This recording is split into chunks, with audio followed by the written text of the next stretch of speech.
hearing all these stories, it gave me a deep sense of connection. It felt like even though our environments are different, our journeys rhyme. And what inspired me most is that we support each other.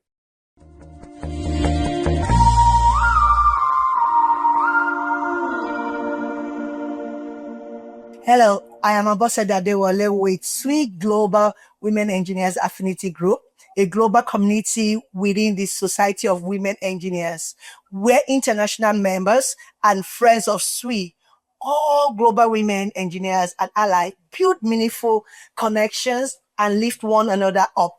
Here, women engineers from across the world come together to share their stories, learn from each other, grow in their journey, and strengthen their collective voices. This is to a space where you feel supported, inspired, and empowered. Welcome to Diverse, a sweet podcast. So today we are discussing how women and allies are connecting their passion for STEM across borders and the way engineers can build a true global mindset as not considering where they reside. I'm reporting live from Abuja, Nigeria. Joining me are Banisha Prinja and Eshika Mahajan, two leaders within the Global Women Engineers AG who are based in India. You can see that we are actually collecting from across the world. Banisha and Eshika, welcome to Divers. Thank you so much, Abosede. Excited to be here. Yeah, thank you so much. Super excited. Okay, let's get started. Eshika, can you introduce yourself and tell us what is that first thing that sparked your passion for engineering and technology? Sure, Abosede. Hi everyone, I am Eshika Mahajan and currently I am working as AI/ML engineer with a leading US healthcare firm. I grew up in Pathankot, which is a very small town in northern Punjab in India. And growing up, Abosede, I never really heard about engineering, let alone thinking about pursuing it as a career, right? I think I just happened to be born to a very strong and hardworking father and an empathetic and loving mother, a homemaker. And both of them emphasize very strongly on the importance of education and using your knowledge to help others. I think that pushed me into engineering. And it wasn't until my second year that I really understood the significance of engineering. So I went for an internship at IIT Roper, and my guide, Professor Dheeraj, he was very casually showing me a medical device that his team built, which effectively reduced the mortality rates amongst premature infants that were facing respiratory issues. And when I saw the newspaper clippings and the thank you notes, everything changed for me. It was at that moment that I really realized the significance of engineering. And I realized the immense power we as engineers hold in our hands and the great responsibility. So, yeah, I think that dream is what fuels my passion for engineering and technology today. Okay, thank you for sharing. Banisha, can you introduce yourself and do likewise? Hi, I'm Banisha and I'm working as a senior software engineer with Thomson Routers. I've been also based out of Punjab, India, and I think my passion for technology, it really begins with a sense of wonder. So what happened, we had a one computer class after our high school. It was a kind of demo class. So I went there and I attended that class. So I was always curious about how something that purely exists in the digital world, a simulation, a workflow, and it is able to resolve the real physical problems, that too quickly. So when I saw that, I was purely in awe, like a sense of wonder. So I pursue it as like that. But when I started working and I saw how supply chain systems are working, and I then in my previous organization, I was working with a medtech company. So I saw that how it is supporting people at their most vulnerable stages. And those moments made me realize that it isn't about only machines and the line of codes we are writing. It's about the impact we as engineers could make in the lives of people. And that curiosity, which began with attending that demo class, it has now grown into a sense of purpose that we can use this to bridge the gap between what we imagine as a solution to problems and what we can actually improve in the outside world. Honestly, I'm still driven by the same spark today, and I believe that virtual ideas can transform real lives. And I'm super excited for what's ahead because there is still so much more we have to learn, create, and reimagine together. True, true. Mine actually started with curiosity. I used to wonder how things work, actually, especially communication. I remember asking myself, how does a TV bring images into our home? And even about picking up your phone to call somebody as far as US. Those are actually some of the questions that stayed with me. And over time, they actually grow into a desire for me to understand the problems, solve problems, and ultimately what pushed me into studying engineering. So thank you for sharing. So for our listeners around the world, kindly share in the comment section some of the unique challenges or opportunities you have experienced within your local community. Banisha, as a woman in STEM, based in India, can you share your experience, your opportunities or challenges that you face within the community? Yeah, absolutely. Yeah, thank you for that thoughtful question, actually. Because speaking as a woman in India, I would say my journey has been a blend of challenges and equally real opportunities. So to begin with, as I've already shared, I was in awe attending that demo class, like how the simulations are able to solve the real life problems. Because I had absolutely no background in technology, no one in my family was in tech. So I had to explore everything on my own. And in many ways, so I became that first person in my home to step into that world of tech, and what that meant for me was learning through curiosity only and not inheritance. In the beginning, I remember I didn't have a device at home as well. So I used to spend extra time at the institute, staying back, practicing on shared systems, understanding the code and programming languages all. Later, I did get my own laptop, but those early constraints, it taught me how to focus and discipline, work with discipline. That's how I started. And after doing the graduation course, when I started looking for a job, I realized that many local organizations in my area weren't not using the technology which I had trained in. I tried multiple organizations initially, but they were all using different technologies. Then, instead of switching paths as per their suggestion, I stayed determined and I kept searching until I found the company that was working in those exact skills. And that experience was my first learning experience, and that was a powerful lesson about how to fit in, sometimes the work has to match your strengths and not the other way around. So, yeah, it was also a powerful lesson. After joining my first job, I could see that I remember I didn't have any official mentors at first, who could guide me how to progress in career fast or something like that.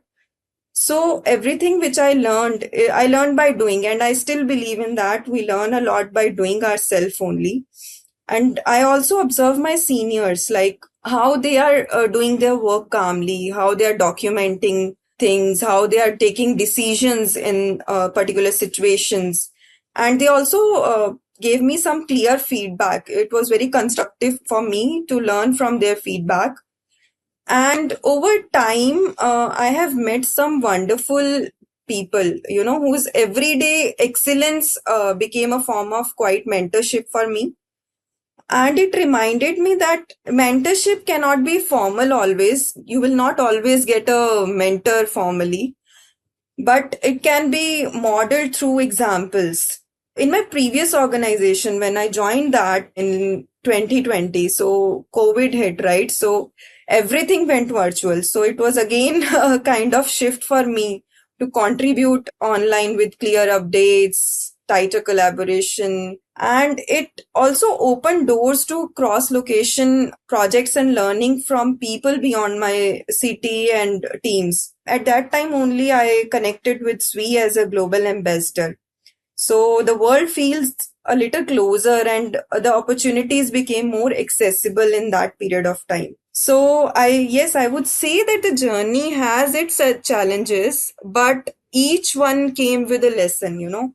Yeah, it's always good for us to learn from our challenges, which will actually propel us to move forward and be able to like teach the other generation. Isika, can we hear yours? Yeah, sure, Abosede. And before that, Banisha, the way you navigated your challenges, it's completely phenomenal. So thank you. It's really very inspiring to hear about that. Listening to both of you, Abosede and Banisha, I was like, oh my god, we three are literally a bunch of very curious people. Like, I have always been curious, ambitious, and fast moving kind of person. And I feel sometimes that itself became a challenge for me because not everyone around me could relate to that pace or understand my hunger to learn more. Growing up, I haven't seen a lot of women engineers around me or working women in general as well. I remember when I was quite a few months as a full time engineer, I started feeling like I could contribute more to the project or I could explore more areas, especially the AI/ML domain that fascinated me since the beginning. So I started reaching out to my extended family, the people I've seen growing up. The responses that I got in return were like, Ishika, you need to calm down. You're just a fresher. Take it slow. I was even told that हर किसी को तो सब कुछ नहीं मिलता ना, which translates to not everybody can get everything they desire. And I'll be honest, that frustrated me a lot. Imagine being a 23, 24-year person, being passionate about technology and reaching out to people in search of mentorship and getting such responses in return. So I started thinking like, am I not being taken seriously because I'm a woman? Till date, I don't understand why they were expecting me to be less ambitious. But that's when I remembered something that my dear friend, my dear mentor, Stuti Gupta told me. She said, Ashika, don't you dare stereotype your problems as women problems. And no matter whatever the truth is, but you are not allowed to stereotype your problems. I think that advice helped me a lot, Ebusede. Like, I consciously started stepping back. I got myself out of that loop of like associating my gender with the problem. And I started focusing on what I could control. So I started seeking the right mentors, talking to right people, structuring my approach. And guess what? Today I'm working as AI/ML engineer. I'm building intelligent solutions and in the life sciences and healthcare industry that I'm passionate about. So not everyone will understand your ambition. Nobody, not. My case is a different one because after graduation, I was denied opportunity to actually take up a STEM role as an engineer. So I was told categorically I cannot work in an engineering firm by an employer during an interview. So your case is kind of different because you're the one creating the stereotype in your own head. But on my own case, someone is telling me I cannot do it. So we all experience these challenges as women.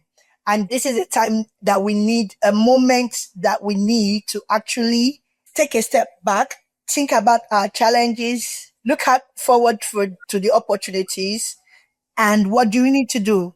We need to start molding and imparting the next generation to let them know that just the way someone told you, stop limiting yourself to your gender.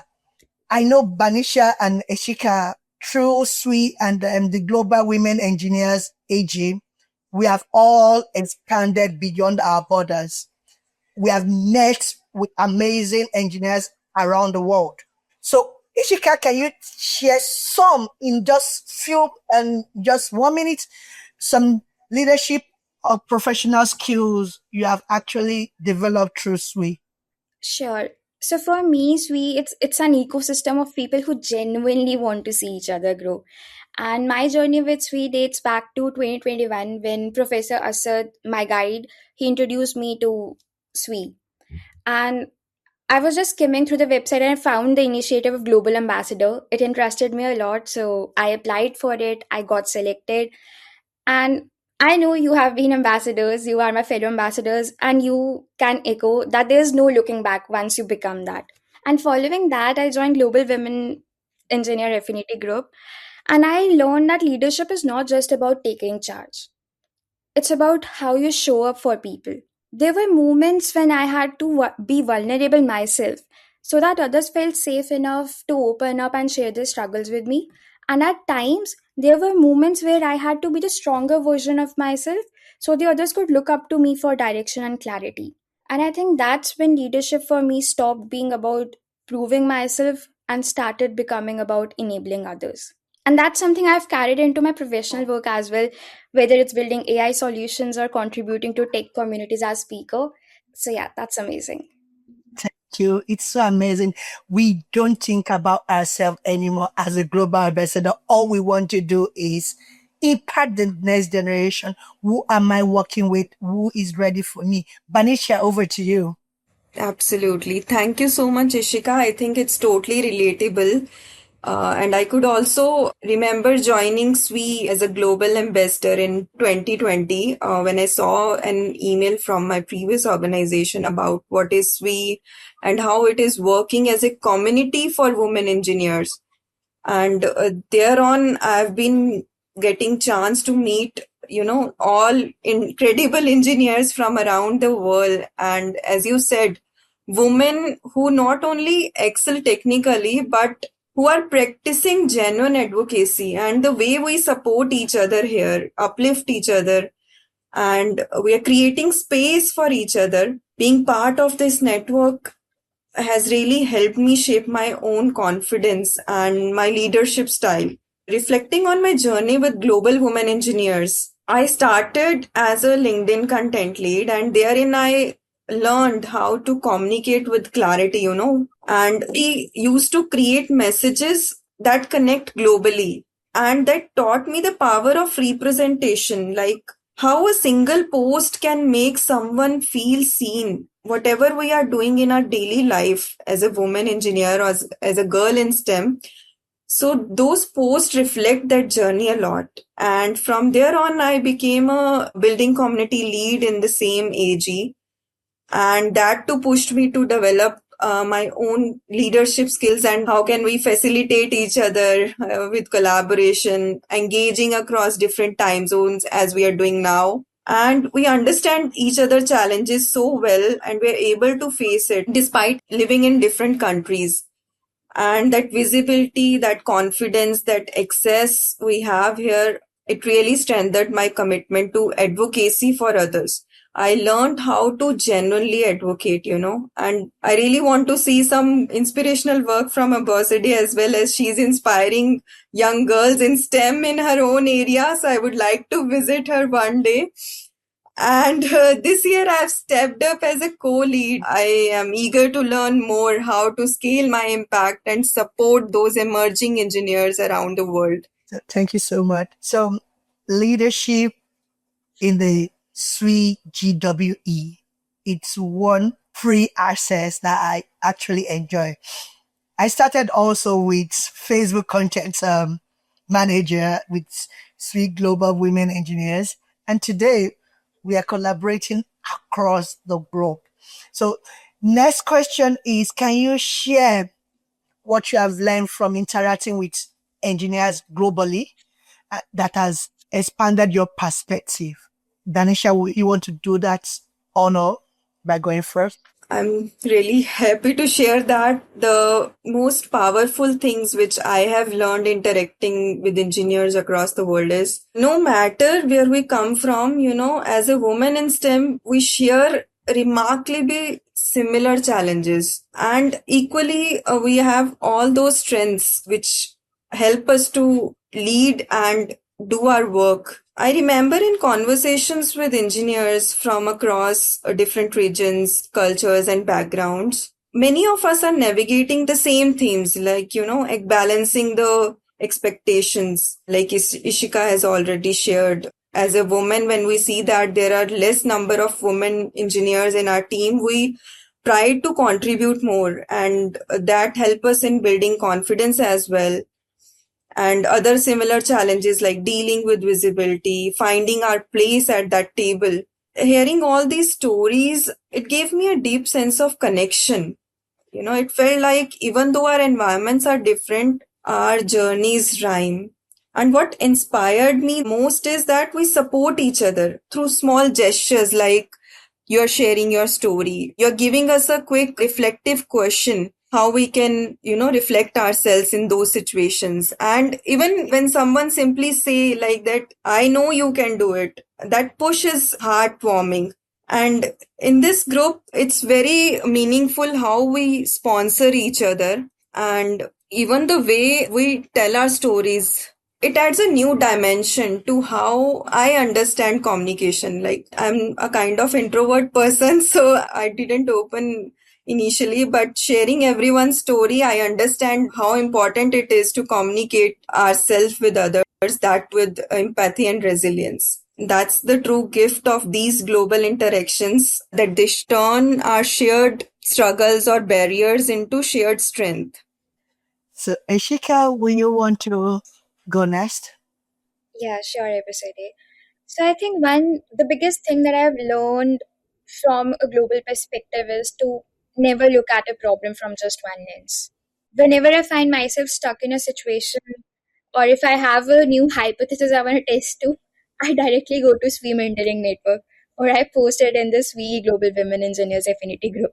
So I try to seek perspectives from people across geographies. And I'm so sorry for using you guys, but like it's really very great to brainstorming on common topics. So usually two things will happen. Either I'll realize that the problem is universal and someone else somewhere else is facing the same thing. And that really helps me focus on solving it rather than overthinking or blaming my current circumstances. Or I'll realize that the problem is actually region specific.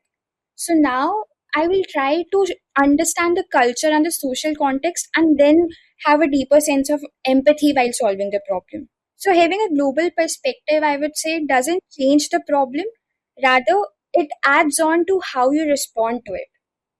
Okay, so for me, one of the most powerful things I've gained engaging with women like you, global women engineers, especially my GWE age, the perspective itself. I've come to realize that the challenge I face are not unique to me, that women all over the world are navigating similar barriers. That realization is powerful because it means we are not alone. It also means that we have a shared responsibility to do something about what we are faced with, not just for ourselves, but for the next generation. And that is why we, SWE GWE, are intentional about motivating, mentorship, and organizing wonderful programs that we bring us together. And like you said, we are a group of people, women that comes together, share our problems, our stories, and there's someone among us that will always help us resolve such issue. I remember when I said I wanted to train the young engineers about AI, because a lot of people believe ChatGPT is the only AI tools. But Chika came into the rescue, said she's willing to train. And, that gave me one soft heart that, oh, I have my ladies in India that can even come virtually to Nigeria to train my girls. And this is why 3GW are always supporting each other. We support ourselves, our vision, our mission, and also the goals and our dreams, just to ensure that we are all together. So before we conclude this section, Eshika and Banisha, we need to let our audience know how they can get involved with the Global Women Engineers Affinity Group. Yeah, sure, Abosede. Yeah, before that, I just remember I have read a quote few days back as you were sharing your story. So I read that you will never feel ready to do something because ready is not a feeling actually. It's a decision which you have to take.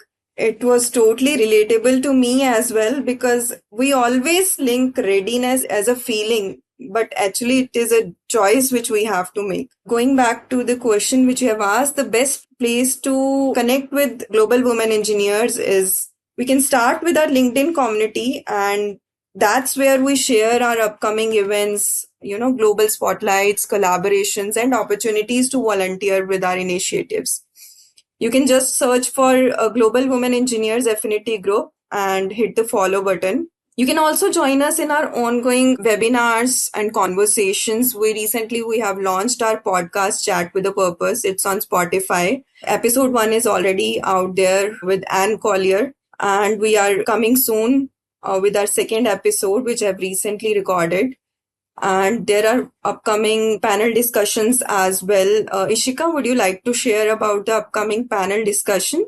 Sure. So, for us audience on high demand, we are going to have a panel discussion that would be discussing on how AI is being used in industry as well as in academia, how the advent of AI has brought changes, and if someone wants to begin, where do they begin and how do they begin?